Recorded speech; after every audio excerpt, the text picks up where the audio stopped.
Halo sobat semuanya, berjumpa lagi dengan channel Ilmuwan Top. Darah, tipu daya, dan ambisi membentuk jejak kelam dalam sejarah manusia. Ketika kepercayaan yang seharusnya abadi justru dikoyak demi kekuasaan, uang, atau keselamatan diri. Dari lorong gelap CIA, pengkhianatan Aldrich Ames menelan nyawa para agen yang tak pernah pulang. Sementara di Prancis, Pierre Laval menukar nasib ribuan warga Yahudi dengan kekuasaan semu di bawah bayang-bayang Nazi.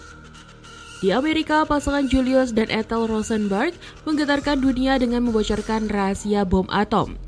Sedangkan di Austria, Alfred Redi menghancurkan pertahanan negaranya sendiri demi imbalan dari Rusia.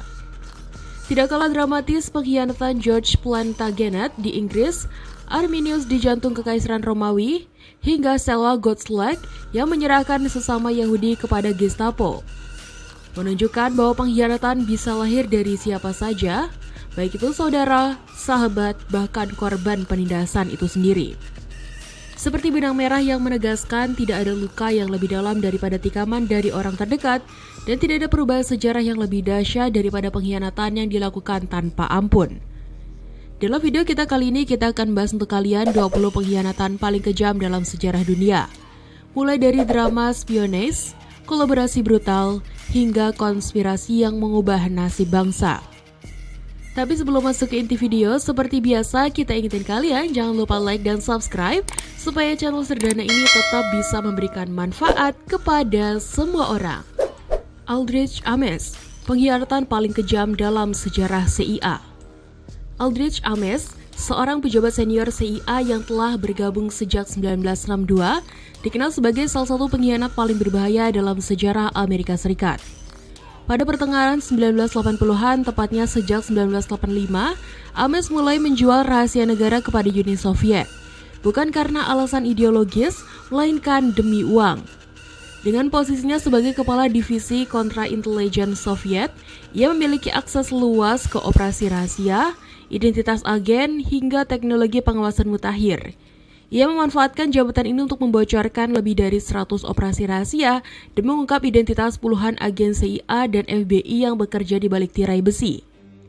Ames menerima imbalan lebih dari 2 juta dolar Amerika dari KGB yang ia gunakan untuk membeli rumah mewah, mobil Jaguar, dan menjalani gaya hidup jauh di atas kemampuannya sebagai pegawai pemerintah.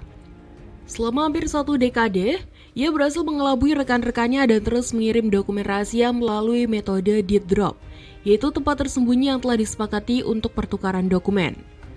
Setiap kali ia menandai kotak surat dengan kapur, itu adalah sinyal bagi KGB bahwa dokumen telah siap diambil.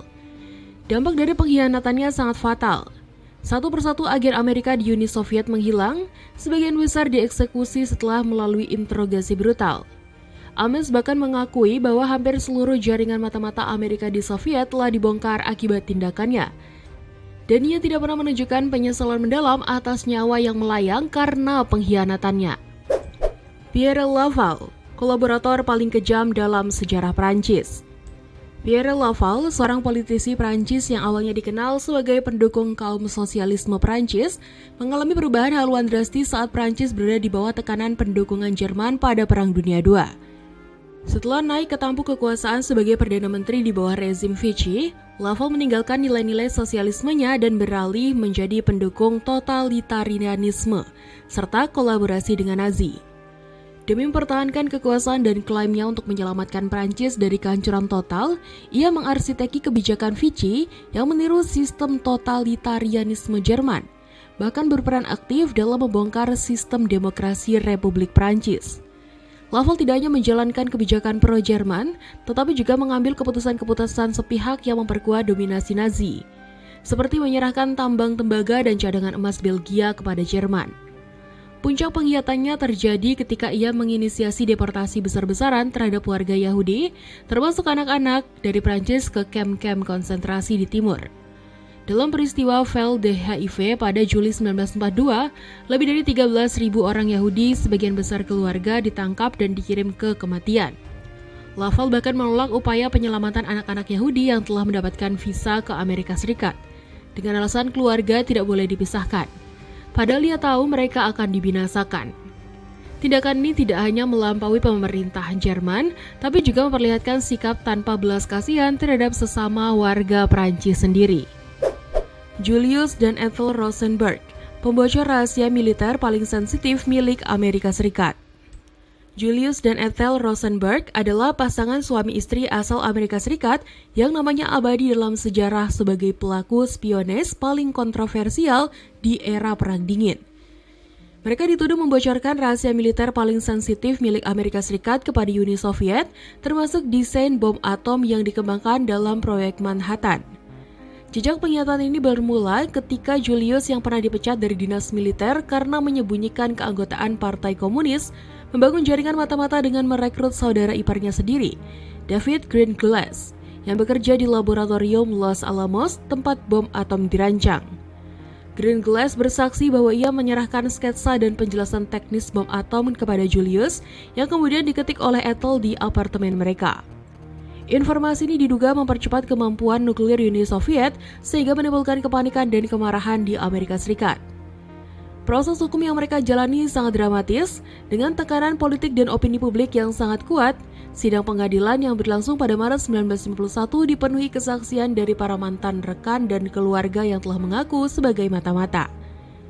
Hakim Irving Kaufman dalam vonisnya menegaskan bahwa tindakan Rosenberg bukan sekedar pengkhianatan, melainkan kejahatan yang lebih buruk dari pembunuhan, karena dianggap mengubah jalannya sejarah dan menyebabkan ribuan kematian dalam Perang Korea. Meski pemerintah menawarkan pengampunan jika mereka mau mengakui kesalahan dan menyebutkan nama-nama lain, Julius dan Ethel tetap bersikukuh pada pengakuan tidak bersalah hingga akhirnya dieksekusi dengan kursi listrik pada Juni 1953. Menjadi warga sipil pertama yang dihukum mati karena spiones di masa damai di Amerika Serikat. Alfred Riedel, pengkhianatan paling kejam dalam sejarah spiones. Alfred Riedel, seorang perwira militer berbakat dari keluarga miskin di Lemberg, meniti karir hingga menjadi kepala intelijen Austria-Hungaria pada awal abad ke-20. Keahliannya adalah bahasa asing dan kecerdasan analitis membawanya ke puncak dunia spiones, di mana ia memperkenalkan inovasi teknologi canggih untuk memperkuat sistem kontra-intelijen Austria. Namun di balik reputasinya sebagai pelindung negara, Riedel menjalankan kehidupan ganda yang kelam. Sejak 1902, ia diam-diam menjadi agen bayaran bagi Rusia, membocorkan kode, peta, surat, serta rencana mobilisasi hingga kondisi infrastruktur militer Austria kepada musuh. Selama lebih dari 1 dekade, Riedel tidak hanya merusak jaringan spiones Austria dengan mengkhianati agen-agen yang ia rekrut sendiri, tetapi juga menyerahkan rencana invasi Austria ke Serbia kepada Rusia. Akhirnya ketika Austria-Hungaria melancarkan serangan ke Serbia, pihak Serbia sudah sangat siap menghadapi setiap langkah lawan. Riedel bahkan memanipulasi data kekuatan militer Rusia yang ia laporkan ke atasannya sendiri sehingga menyesatkan strategi militer negaranya. Ironisnya, ia tetap dipandang sebagai sosok brilian di mata para atasan hingga akhirnya jejak pengkhianatannya terungkap pada 1913 setelah surat berisi uang dari intelijen asing berhasil dilacak oleh penggantinya, Maximilian Rauch. Ketika diinterogasi, Riedel mengakui semua perbuatannya dan dipaksa dibunuh diri dengan pistol di sebuah kamar hotel. Robert Hanssen. Robert Hanssen adalah sosok yang namanya tercatat kelam dalam sejarah intelijen Amerika Serikat. Bergabung pada FBI pada tahun 1976, Hanssen seharusnya menjadi garda terdepan dalam menjaga rahasia negara. Namun pada kenyataannya, ia justru menjadi pengkhianat terbesar dalam sejarah FBI. Mulai tahun 1985, Hanssen secara diam-diam berperan sebagai agen ganda dengan nama samaran Raymond Garcia, menjual ribuan dokumen rahasia kepada Uni Soviet dan kemudian Rusia. Ia menggunakan metode komunikasi terenskripsi, titik pertemuan rahasia, dan berbagai cara licik untuk menghindari deteksi selama hampir 2 dekade.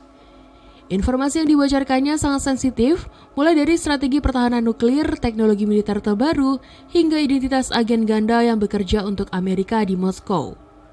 Akibat pengkhianatan ini, beberapa agen rahasia Amerika yang identitasnya terbongkar dieksekusi di Rusia, sementara yang lain dipenjara seumur hidup. Hanssen juga mengungkap proyek terowongan penyadapan super rahasia di bawah kedutaan besar Soviet di Washington yang nilainya mencapai jutaan dolar. Selama 22 tahun, ia menerima imbalan lebih dari 1,4 juta dolar dalam bentuk uang tunai, berlian, dan simpanan di bank luar negeri. Meskipun beberapa aktivitasnya sempat menimbulkan kecurigaan, ia berhasil mengelabui rekan-rekannya berkat pengetahuan mendalam tentang sistem kontraintelijen dan akses ke dokumen paling rahasia di Amerika. Ketika akhirnya tertangkap pada tahun 2001, ia sedang berusaha meninggalkan dokumen rahasia di sebuah taman di dekat rumahnya sebagai bagian dari transaksi terakhir dengan pihak Rusia. George Plantagenet. George Plantagenet, seorang bangsawan setingkat di bawah raja dari keluarga York, merupakan sosok yang melekat erat dengan sejarah pengkhianatan paling kelam dalam sejarah Inggris. Lahir pada tahun 1449 di Dublin, George tumbuh di tengah gejolak perang saudara antara keluarga York dan keluarga Lancaster yang dikenal sebagai Perang Mawar. Kematian ayah George, Richard dari keluarga York yang tewas dalam pertempuran perlawan keluarga Lancaster membuat George dan saudaranya Richard melarikan diri ke Prancis demi keselamatan. Setelah kakaknya, Edward IV berhasil merebut tahta, George diangkat menjadi Adipati Clarence dan dianugerahi gelar kehormatan lainnya. Namun ambisi dan rasa tidak puas perlahan menggerogoti kesetiaannya. George kemudian menikahi Isabel Neville, putri dari Richard Neville yang juga merupakan musuh dari Edward IV. Tak lama setelah pernikahan itu, George bersama dengan Warwick berencana untuk menggulingkan Edward. Untuk memuluskan rencana tersebut, George bahkan beraliansi dengan musuh yang sebelumnya telah menewaskan ayahnya. Ia berharap pengkhianatan itu akan membawa ke atas tahta sebagai raja. Namun sayangnya upaya kudeta tersebut gagal dan mertuanya tewas dalam pertempuran. George pun akhirnya menyatakan kembali setia kepada Edward. Walaupun Edward sempat mengampuninya, George tetap terjerat dalam berbagai intrik dan pemberontakan. Ia bahkan secara terbuka menuduh Edward sebagai anak haram yang tidak layak menduduki tahta. Setelah kematian istrinya, Isabel Neville, kondisi mental George kian memburuk. Ia menuduh pelayan istana meracuni istrinya dan mengeksekusi pelayan tersebut secara sepihak. Serangkaian tindakan dan tidak terkendali ini akhirnya membuat Edward kehilangan kesabaran. George ditangkap dan diadili atas tuduhan pengkhianatan tingkat tinggi. Pada tahun 1478, ia dieksekusi dengan cara ditenggelamkan dalam tong besar berisi anggur Malmsey di menara London. Arminius, pengkhianatan paling kejam yang mengubah sejarah Romawi. Dibesarkan di tengah budaya Romawi, Arminius awalnya adalah simbol keberhasilan asimilasi kekaisaran Romawi terhadap bangsa-bangsa taklukan. Ia lahir sebagai bangsawan dari suku Cherusci di Germania, namun sejak kecil dijadikan sandera politik dan dididik di Roma. Di sana, Arminius mempelajari bangsa Latin, mengadopsi adat istiadat Romawi, bahkan meraih status warga negara serta pangkat perwira dalam militer Romawi. Namun, di balik loyalitas yang tampak, Arminius menyimpan kekecewaan mendalam terhadap perlakuan Romawi yang menindas rakyatnya. Ia menyaksikan sendiri bagaimana tanah-tanah suci Jermanik dirusak, pemuda-pemuda dipaksa bertempur untuk Roma dan kekayaan lokal dirampas. Ketika dipercaya oleh Gubernur Varus untuk membantu menaklukkan suku-suku Jermanik, Arminius justru menjalankan rencana rahasia. Diam-diam ia menggalang persatuan di antara suku-suku yang selama ini saling bersaing, menyatukan mereka dalam satu tujuan, membebaskan tanah air dari penjajahan Romawi. Dengan kecerdikan luar biasa, Arminius menipu Varus agar membawa 3 leguin Romawi, serta 30.000 tentara masuk ke dalam hutan Teutoburg yang lebat. Di sanalah pada tahun 9 Masehi, Arminius dan pasukannya melancarkan serangan mendadak selama 3 hari 2 malam, menewaskan hampir seluruh legiun Romawi. Varus dan para komandannya memilih mengakhiri hidup mereka daripada ditangkap. Peristiwa ini bukan sekedar kemenangan militer, tetapi juga pengkhianatan brutal yang mengguncang fondasi kepercayaan Romawi terhadap para sekutunya sendiri. Stella Goldschlag, pengkhianatan paling kejam dalam sejarah Holocaust. Stella Goldschlag adalah seorang perempuan Yahudi Jerman yang kisah hidupnya menjadi salah satu babak paling kelam dalam sejarah pengkhianatan di era Holocaust. Lahir di Berlin pada 1922, Stella tumbuh di tengah keluarga Yahudi yang cukup terpandang dan dikenal di komunitasnya.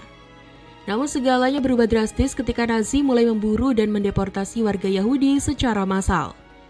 Pada tahun 1943, Stella ditangkap dan disiksa oleh Gestapo, polisi rahasia Nazi yang memaksanya untuk memilih antara kematian atau menjadi kolaborator.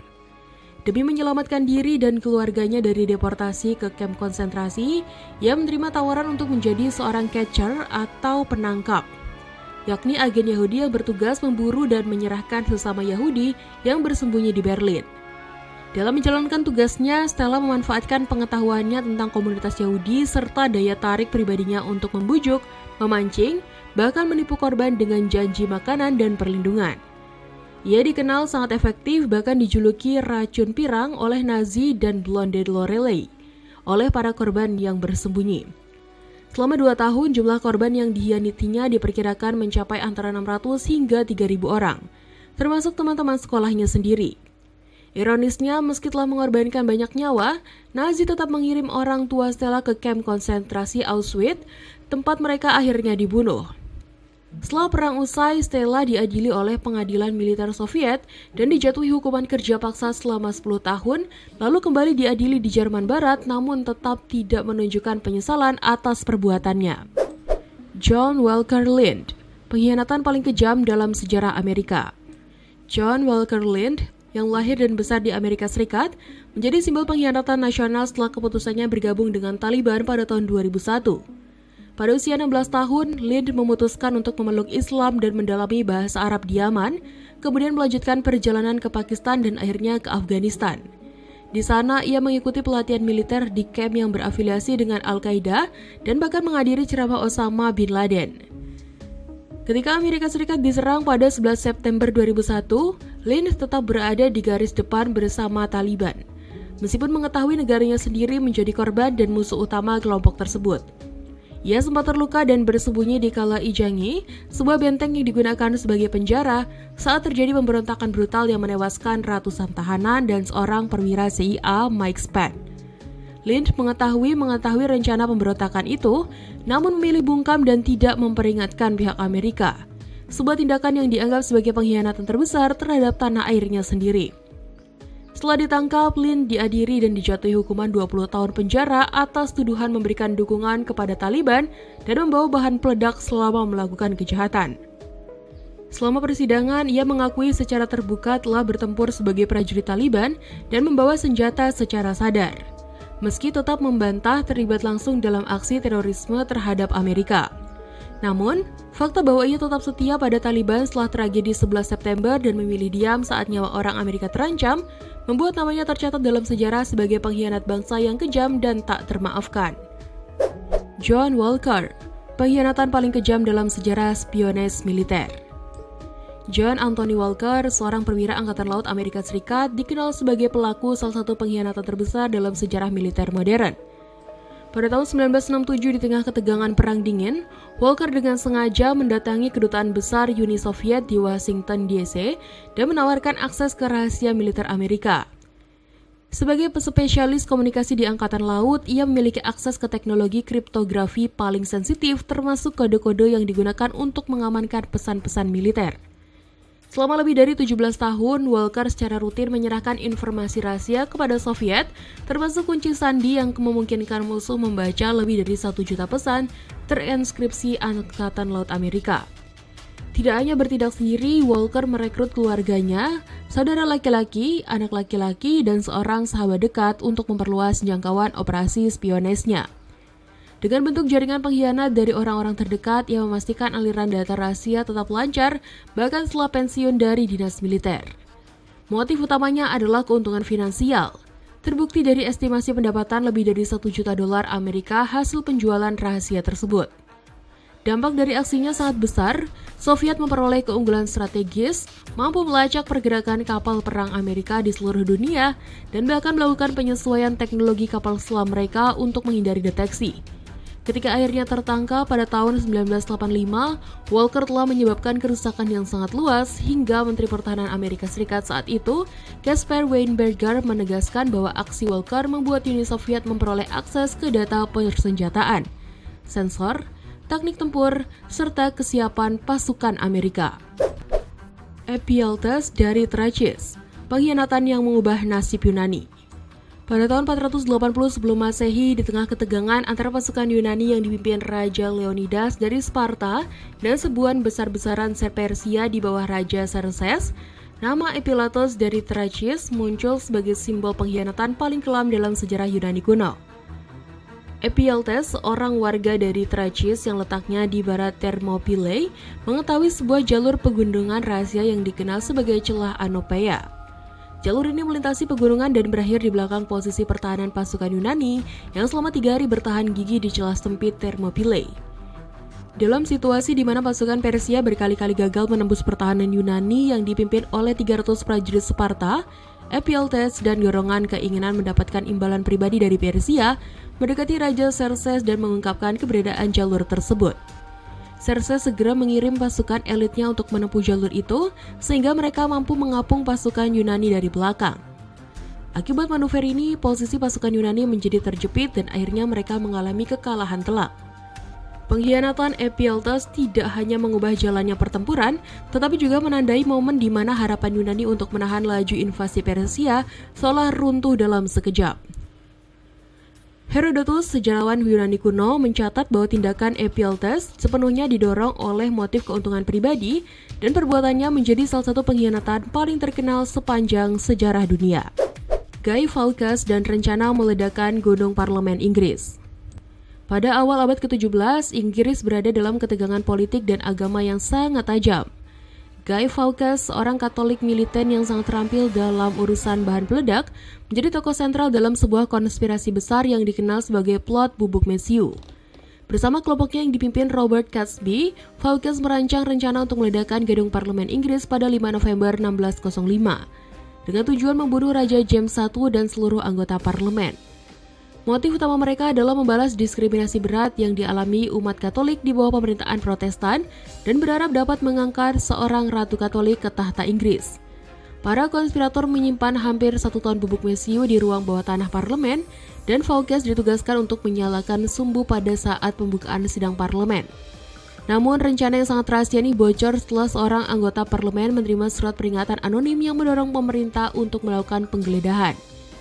Guy Fawkes tertangkap basah di ruang bawah tanah bersama bahan peledak dan korek api. Lalu ia disiksa selama beberapa hari hingga akhirnya mengungkap nama-nama rekan konspiratornya. Semua pelaku termasuk Fawkes dijatuhi hukuman mati dengan cara yang sangat brutal. Mereka diseret di jalanan, digantung hingga hampir mati, lalu dimutilasi dengan bagian tubuh mereka dipamerkan di seluruh penjuru negeri sebagai peringatan keras bagi siapapun yang berani mengkhianati kerajaannya. Pengkhianatan Mir Jafar, awal penjajahan Inggris di India. Pada pertengahan abad ke-18, wilayah Bengal dikenal sebagai provinsi terkaya di India, dipimpin oleh Nawab Siraj-ud-Daulah yang saat itu menghadapi tekanan internal dan eksternal yang sangat besar. Mir Jafar, seorang jenderal utama sekaligus komandan pasukan Bengal, menjadi tokoh sentral dalam drama politik yang mengubah nasib seluruh kawasan. Ketidakpuasan Mir Jafar terhadap Siraj ad-Daulah yang lebih memilih pejabat lain sebagai kepercayaan membuatnya mencari dukungan dari kelompok-kelompok yang juga tidak senang dengan kepemimpinan sang Nawab. Dalam situasi penuh intrik ini, pihak Inggris yang diwakili oleh East India Company dan dipimpin oleh Robert Clive memanfaatkan ketegangan internal di istana Murshidabad. Melalui agen-agen rahasia dan negosiasi tersembunyi, Clive berhasil membujuk Mir Jafar untuk berkhianat dengan imbalan janji tahta Bengal. Pada saat pertempuran Plassey tahun 1757, Mir Jafar secara diam-diam menarik dukungan militernya dari Nawab, sehingga pasukan Bengal kehilangan komando dan moral. Ketika Siraj-ud-Daulah berharap pada kesetiaan Mir Jafar, justru pada saat itulah pengkhianatan terjadi. Mir Jafar memberi sinyal kepada Inggris untuk menyerang. Akibatnya pasukan Nawab tercerai-berai dan Siraj-ud-Daulah melarikan diri sebelum akhirnya ditangkap dan dieksekusi oleh putra Mir Jafar sendiri. Namun kekuasaannya hanya menjadi alat bagi Inggris untuk menjarah kekayaan Bengal. Dalam waktu singkat, kekayaan provinsi itu disedot habis-habisan oleh Inggris, sementara Mir Jafar harus membayar kompensasi dan suap dalam jumlah besar kepada pejabat East India Company, termasuk Robert Clive, dan meminta jutaan rupiah sebagai hadiah pribadi. Wang Jingwei, pengkhianat dalam sejarah modern Tiongkok. Wang Jingwei, yang awalnya dikenal sebagai pejuang revolusi dan tokoh penting dalam partai Kuomintang, mencatatkan namanya dalam sejarah Tiongkok sebagai salah satu pengkhianat paling kejam di era modern. Setelah berjuang bersama Sun Yat-sen demi kemerdekaan Tiongkok dan sempat menjadi rival politik Chiang Kai-shek, Wang akhirnya memilih jalan yang sangat kontroversial ketika Jepang melancarkan invasi brutal ke Tiongkok pada tahun 1937. Merasa terpinggirkan dalam perebutan kekuasaan di internal Kuomintang dan pesimis terhadap kemampuan Tiongkok untuk melawan Jepang secara militer, Wang memutuskan untuk bernegosiasi dengan Jepang.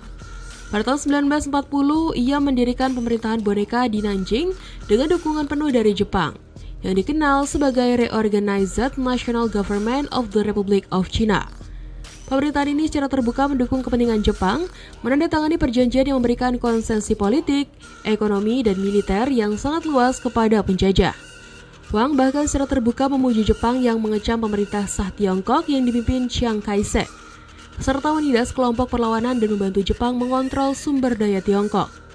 Meski Wang berdalih bahwa kolaborasinya bertujuan mengakhiri penderitaan rakyat dan mencegah kehancuran lebih lanjut, sebagian besar rakyat Tiongkok memandang tindakannya sebagai pengkhianatan mutlak terhadap bangsa sendiri. Nama Wang Jingwei pun menjadi sinonim dalam kata Hanjian, yaitu pengkhianatan bangsa. Dan hingga kini masih menjadi perdebatan sengit di kalangan sejarawan mengenai motif dan dampak dari keputusannya. Benedict Arnold, pengkhianatan dalam sejarah Revolusi Amerika. Benedict Arnold awalnya dikenal sebagai salah satu pahlawan besar dalam Perang Revolusi Amerika. Seorang jenderal yang berjasa dalam kemenangan penting seperti penaklukan Fort Ticonderoga dan pertempuran di Saratoga yang menjadi titik balik dari perjuangan Amerika melawan Inggris. Namun di balik keberaniannya, Arnold menyimpan kekecewaan mendalam akibat sering merasa tidak dihargai, terpinggirkan oleh rekan-rekan sesama perwira, serta terlilit masalah keuangan yang makin memburuk. Setelah menikahi Peggy Sipan, seorang wanita dari keluarga loyalis yang mendukung Inggris, Arnold semakin terpengaruh untuk berkhianat. Ia pun mengatur rencana rahasia dengan Mayor John Andre dari Inggris untuk menyerahkan benteng strategis West Point di tepi sungai Hudson kepada pasukan Inggris dengan imbalan uang sebesar 20.000 pound sterling dan jabatan dalam militer Inggris. West Point sendiri bukan sekedar benteng, melainkan kunci pengendalian jalur sungai vital yang dapat membelah koloni Amerika dan berpotensi mematahkan semangat perjuangan kemerdekaan. Rencana ini berjalan rapi melalui surat-surat berkode hingga akhirnya terbongkar setelah Mayor Andre tertangkap oleh milisi Amerika saat membawa dokumen rahasia. Arnold berhasil melarikan diri ke garis Inggris, namun pengkhianatannya telah diketahui luas. Ia kemudian diangkat sebagai jenderal oleh Inggris dan memimpin pasukan melawan bekas rekan-rekannya sendiri, bahkan memimpin serangan brutal ke kota-kota di Virginia dan Connecticut, termasuk membakar New London hingga rata dengan tanah. Vidkun Quisling, perwira militer Norwegia yang memihak Nazi. Vidkun Quisling, seorang perwira militer dan politisi Norwegia, menjadi simbol pengkhianatan setelah perannya yang sangat kontroversial selama pendudukan Nazi di Norwegia pada Perang Dunia II. Lahir pada tahun 1887, Quisling awalnya dikenal sebagai sosok cerdas yang meniti karir militer dengan presisi gemilang. Bahkan pernah terlibat dalam misi kemanusiaan di Rusia bernama Fridtjof Nansen. Namun, ambisinya membawa perubahan drastis ketika ia mendirikan Partai Fasis Nasional Samling pada 1933 yang meniru model Nazi Jerman. Ketika Jerman menginvasi Norwegia pada April 1940, Quisling secara sepihak mengumumkan dirinya sebagai pemimpin pemerintahan baru melalui siaran radio, berharap mendapat dukungan penuh dari Hitler. Namun pemerintahannya tidak pernah mendapat legitimasi rakyat maupun Raja Hakon VII yang memilih mengungsi ke Inggris. Selama menjabat sebagai menteri presiden di bawah bayang-bayang Nazi, Quisling aktif menerapkan kebijakan pro-Jerman termasuk mendukung deportasi warga Yahudi Norwegia ke kamp konsentrasi, menindas gerakan perlawanan dan menekan institusi pendidikan serta gereja yang menentangnya. Pemerintah boneka yang dipimpinnya tidak hanya gagal memperoleh dukungan luas, tetapi juga menjadi alat penindasan yang memperparah penderitaan rakyat Norwegia. Nama Quisling pun menjadi sinonim dengan pengkhianatan, digunakan di berbagai bahasa untuk menyebut seseorang yang berkhianat kepada bangsanya sendiri demi kepentingan penjajah. Marcus Junius Brutus. Marcus Junius Brutus, seorang senator Romawi yang dikenal karena integritas dan keturunannya dari pendiri Republik Roma, Lucius Junius Brutus, menjadi tokoh sentral dalam konspirasi pembunuhan Julius Caesar pada 44 sebelum Masehi. Awalnya Brutus adalah bagian dari lingkaran kepercayaan Kaisar. Bahkan pernah diberi pengampunan dan diangkat sebagai gubernur serta pejabat tinggi oleh sang diktator. Namun perubahan sikap Kaisar yang mengangkat dirinya sebagai diktator seumur hidup dan mengabaikan tradisi republik membuat Brutus gelisah. Bersama Cassius Longinus dan puluhan senator lain, Brutus merancang pembunuhan Kaisar dengan dalih menyelamatkan republik dari tirani. Pada Ides of March 15 Maret 44 sebelum Masehi, Caesar ditikam 23 kali oleh para senator yang dipimpin Brutus di ruang sidang Senat. Sebuah tindakan yang diabadikan oleh Shakespeare melalui kalimat dramatis "et tu Brute" yang menandai pengkhianatan dari seorang sahabat dan murid terhadap mentornya sendiri. Motif Brutus sendiri terus diperdebatkan, apakah murni demi republik atau terselip ambisi dan kepentingan pribadi. Namun yang jelas, pengkhianatan ini mengguncang fondasi politik Roma dan menorehkan luka sejarah yang tak terlupakan. Hernán Cortés. Hernán Cortés adalah seorang penakluk asal Spanyol yang namanya tercatat dalam sejarah dunia sebagai tokoh utama di balik jatuhnya Kekaisaran Aztec di Meksiko pada awal abad ke-16. Ia lahir di Medellin, Spanyol pada tahun 1485 dan berangkat ke dunia baru pada usia muda.